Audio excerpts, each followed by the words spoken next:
যে বলে যে আমি পালিয়ে যাব না বলে যে পালিয়ে যায়, সে আসি বলে কখনো সংসদের মধ্যে সালাউদ্দিন আহমেদ বলছিল না, কি বলছে, উনার 4টা গাড়ি, উনার 4টা বাড়ি। ওই সময় ছিল যখন উনি শিলংয়ে কি অবস্থায়, গুম অবস্থায়। এবং এই 16 বছরে ওনার সম্পদ 1 টাকাও কমে নাই, বরং 25 গুণ পর্যন্ত ওনার সম্পদ বাড়ছে।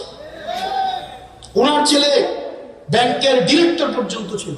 আপনি বিএনপি হন আপত্তি নাই, জামাত হন আপত্তি নাই, এনসিপি হন আপত্তি নাই, দিন শেষে নেতারা আমাদেরকে প্রতারিত করেছে। তারা ঢাকা শহরে আত্মীয়তা করে, ব্যবসা করে, তারা আনন্দ ফুর্তিতে সবাই একসাথে ছিল।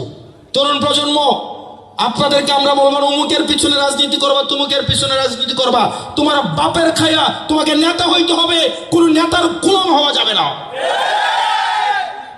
ওই দিন শেষে গান আছে না, আসি আসি বলে বন্ধু দেখা যাবে, ওখান থেকে বলবে আসবে বলে নেতা কর্মীদের